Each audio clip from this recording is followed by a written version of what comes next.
Hey, what is going on, guys? In this video today, we're going to be discussing how one decision by Epic has created a really major problem with competitive console Fortnite. At the time of making this video, we're now 3 weeks through the Duos FNCS, which again is the first FNCS in Fortnite history that separated console and PC players while also giving them the same exact prize pool. Now, due to the fact that there are more console Fortnite players than PC Fortnite players, many people expected the console FNCS to have more participants than the PC FNCS. But so far, that really hasn't been the case at all. Here's an image that shows the player distribution by region and input device for week 2 of this FNCS. And as you can see, the amount of PC duos is more than double the amount of console duos in total, and in the biggest region, which is EU, it's actually almost triple. Because of this, a decent amount of PC pros have been criticizing console over the past few weeks for first off getting its own event, and especially for getting an equal prize pool. However, these numbers without proper context are somewhat misleading, and they also highlight the big mistake that Epic made, leading to much lower participation by console players than many people envisioned. I'll explain it all as we go, and without further ado, let's get right into it.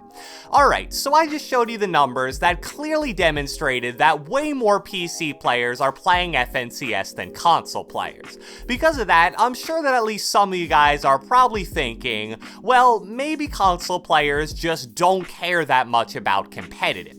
It's definitely not the craziest theory in the world, because console players have a reputation, fair or not, for kind of being more casual and less dedicated to the game than PC players, so maybe the hardcore competitive side of Fortnite just doesn't really interest most of them. However, if you take a look at this image of the player distribution for the most recent Cash Cup, you'll see that really isn't the case at all. In total, 400,000 players on console participated, which was considerably more than the 245,000 on PC, and absolutely blew the 47,000 players on mobile out of the water. But maybe you're thinking, oh, that's just a solo Cash Cup, you can't compare that to an FNCS event, it's two different things. Fair enough, I guess that technically is true, so let's take a look at the Duos FNCS warm-up, which took place right before week 1 of the actual event. According to 1UP Analytics on Twitter, just over 93,000 duos competed in the PC event, while just under 97,000 duos competed in the console event. So even though there isn't as big of a difference in total players as there was in that Cash Cup, console still had roughly 8,000 more total players. So I think that should totally disprove the misconception that console players just don't care about playing competitively. So that's true, it leaves us with one major question here. If so many console players are playing in Cash Cups and even the warm-up for this FNCS, why are so few of them playing in the actual event itself?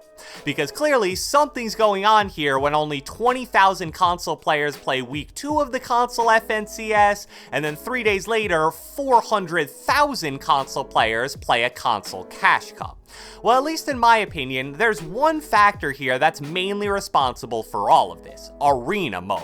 If you wanted to play in one of the real weeks of the FNCS, both you and your duo would need to be in Champions Division in arena mode, which is at least 6,000 points. For the FNCS warm-up though, you only needed to be in Contenders Division, which only requires 1,500 points, and for the solo Cash Cups, you could have 0 points in arena mode and you'd still be allowed to play it.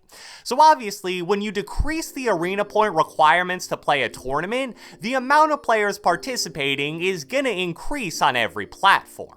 But there's a reason why it increases much more sharply on console than it does on PC, and that's because arena mode doesn't separate platforms or input devices. That means that if you're a console player trying to get to Champs Division, odds are once you're at around 3,000 or 4,000 points, your lobbies are going to be almost entirely filled with keyboard and mouse players getting 200 plus FPS.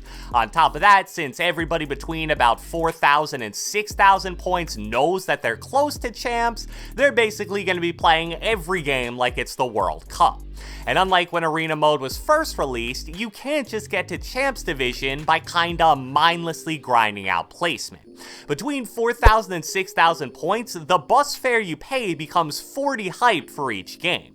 In solos, each elimination is worth 20 hype, and placement starts at top 15, which gives you 30 hype. So if you get anything less than 2 kills no placement or 1 kill with top 15 placement, you're actually going to end up losing points for that specific match. I mean, just take a look at these 2 tweets by Bizik where he says, "I'd rather wait in a 10-minute arena queue waiting for a console-only lobby than playing against PC kids. The skill gap is just too much, yet we have to get dominated by kids on 0 ping and 240 FPS.